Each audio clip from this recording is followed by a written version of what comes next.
may buntag ka na itong tanin. Kita karon mag-igsuon sa ulo sa Corpus Christi. Dito kayo ato ang sabton ang kaimportante sa pagdawat nato sa lawas o dugo ni Kristo dinhi sa Eucharistia. Adunay duha ka importante nga mga butang nga gihimo nato mga Katoliko nga dili gayud nato kini siya biyaan. Kay kasagaran magod o sa tanan gayud nga mga igsuon nato nga mga Katoliko kaniadto nga mibalhin na sa laing relihiyon o sa laing sekta, mao kini duha ang ilang kalimtan o gawa silang kinabuhi. Unsa man kini? Una, ang pagtalikod nila sa ato ang inahan nga ang Birhen Maria. Hinumduman nato mga igsuon ang tungkol sa kahisa sa Birhen Maria. Nganong kini ubang mga sekta lagot kifedia. Kung nasa na yung unang bukod, kanigong ribulto sa mahal na Birhen Maria. Nganong lagot ikain sila sa itong mahal na Birhen Maria. Hinumduman nato ng igsuon sa diha si Kristo nagbitay sa krus o una siya namatay. Iyang ibilin ang atong inahan. Ngadto siyang pinalangga nga pinunay. O ang iyang pinalanggang pinunay, gihatag usab niya siya inahan. Namiyon siya, babae, o kini ang imong anak. O anak, mao kini ang imuhang inahan. Nga sa ato paligay, gihatag sa ato ang sa ato ang Ginoong Dios ang iyang inahan kanato. O kita usab gihatag niya sa iyang inahan. Nga nahimo usab nato nga inahan mga igsuon. O mao kana nga dili nato kalintay na ang atong mahal na Birhen Maria importante kaayo sa ato ang kinabuhi, labi na sa ato ang kaluwasan. Muna, ang ikaduha ang igsuon, mao ang Eucharistia. Gamingon si Jesucristo diha sa iyang pagtuon ng institution of the Holy Eucharist.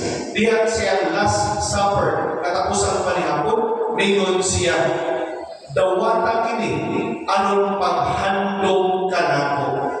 That every time we celebrate the sacrifice of the Mass, and every time we receive Jesus in the Eucharist, gipahinumduman kita sa Ginoo sa iyang kinabuhi o sa sakripisyo alang kanato. O sa pili ang duha ka rason ng igsuon nga daghan kayo mga tao nga na-converted into balik o isulod sila, ni-join sila sa Catholic faith. Nga naman, nakita nila ang importante sa atong mahal na Birhen Maria. Remember, ang atong mahal na Birhen Maria mag-igsuon, wala na ito siya isimba. Kung dili, ato sa ipasinunggan. We never worship Mary, but we honor Mary. Wala na ito sa Ginoo.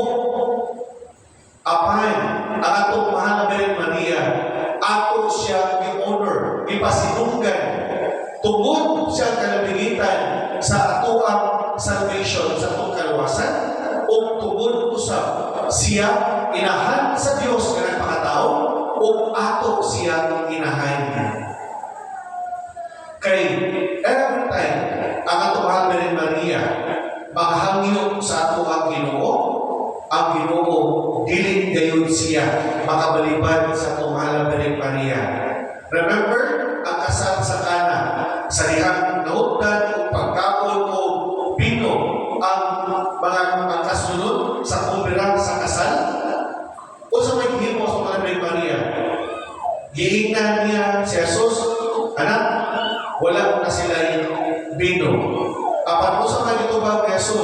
babae, walang pangabot ang akong panahon. Apan, unsa may ingon sa tuwa ni Maria, kanto sa mga sulgoon, sundan ninyo kung unsay isugod niya kaninyo. Nakabaliban ba ang Ginoo? Wala. O nihimo siya, gibilang sa una niyang milagro, ang tubig gihimo niyang bino. And that is the power of our Blessed Virgin Mary. Iyon anak siya, higugma siya anak. Kung iyon anak ko sa puta kita, mahigugma diha kaniya. Wa na to siya isimba, apan ato siya pasilugan. Klaro na? No? Kaya masig mo na sa ikuan, ibato ninyo sa mga laking mga relihiyon. Ikaduha, ang Eucharistia mangigsuwan.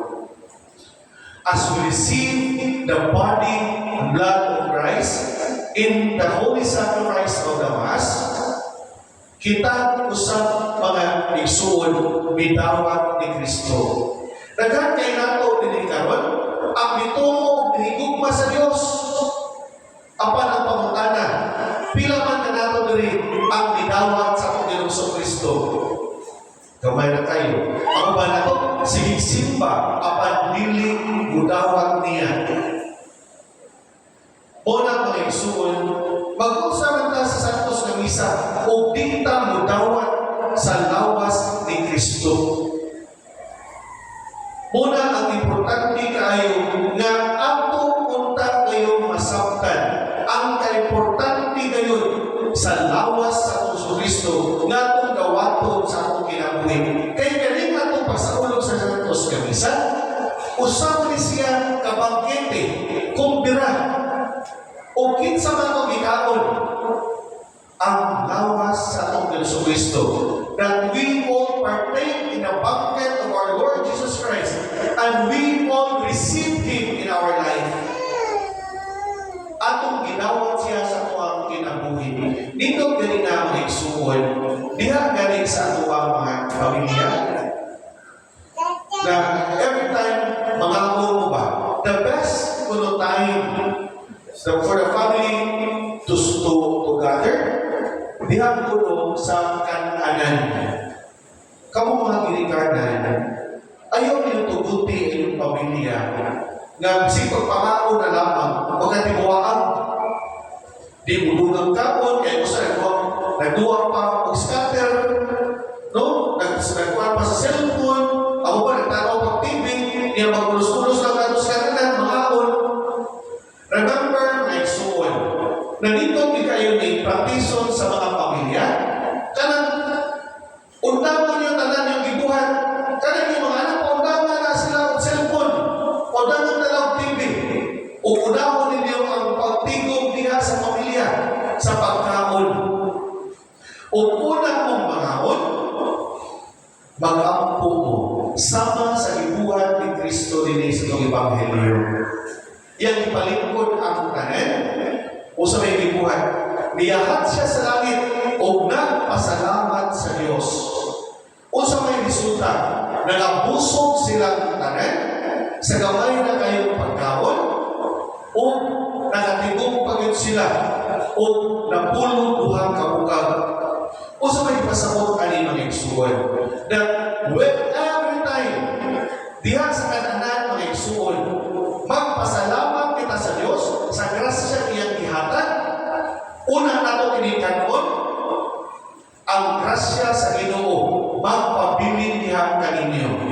Kanang inyong buwan, kanang inyong gamay mga suka dinaha, magkanunay kana siya nga dili kayo mahurot diha sa talikanan ninyo. Kay naman, magpabilin ang grasya sa Diyos. Pila man ka nato diri mga igsuon na makaon, nga di ganit magtungan. O magtungan mga ganit, dili mag-ampok, di magpasalamat sa Diyos. Muna importante kay nato mga igsuon. Kay diha ninyo masinati ang pakikiusa that you are one family partaking on the banquet of our Lord Jesus Christ. Samot na, unsa ka o kamong pamilya na limpa ni simba karon. Unya, inyo ang gipartake diri sa bangkete sa Kongreso Kristo ang iyang lawas. No, ang iyang lawas ay suwan. Kaya kung sa may makuha na to sa pagdawat na to sa lawas ni Kristo, if every time we receive the body of Christ, we accept the life and sacrifice of Jesus. Muna yun sila, you are what you eat. Kung unsa imong gikaon, maupo ka. Kung gikaon nimo, gidawat nimo, sinumbakba ang lawas ni Kristo, you will become Christ. Mahimo po ka sama ni Kristo.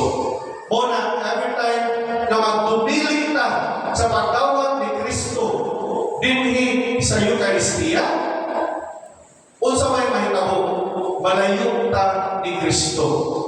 O kung malayo ta ni Kristo, mabating ang atong mga binuhatan. Mahimo na tang makapon, mahimo na tang madilungtanon, dalhin na tang masuko, no? Mahimo na tang tigasan, mahimo na tang kalibang laong, o uban pa na mabating na mga binuhatan. Why?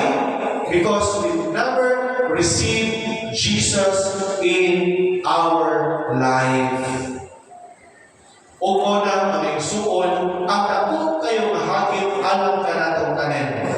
Nga importante kaayo sa ato ang kinabuhi, itang mga Katoliko, to receive Jesus in our life. Muna, mga lawa kita. Kaya kanimang gong lawas ni Kristo, maura kinig, muna kanig battery ba? Na ma-discharge ka, ma-rejuvenate kita sa tuang kinabuhi, na madasig kita sa pagpadayon sa misyon ni Kristo sa tuang tansa-tansa ng kinabuhi. O ka na makigusuon, nga niiling atong Santos Kamisa, mapasalamat